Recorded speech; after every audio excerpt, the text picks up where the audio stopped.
Okay, please have a look at the 12th one. It says a horse of mass 200 kg and a dog of mass 20 kg. They both are running at the same speed. Speed दोनों की same है.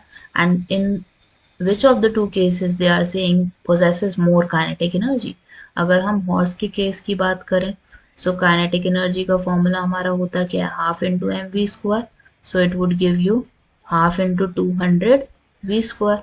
और second situation में dog के situation में अगर हम kinetic energy find out करने की कोशिश करें तो half into 20 into v square. अब 20 एंड 10 कैन बी कैंसल.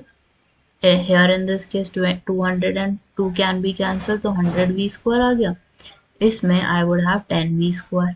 अगर कंपेयर करो ध्यान से तो which value is greater?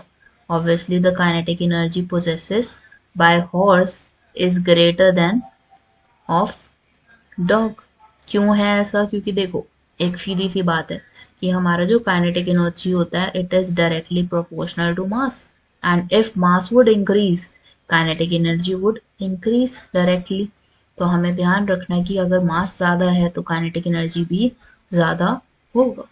So in this case you can say that kinetic energy of the horse would be greater than the mass of dog.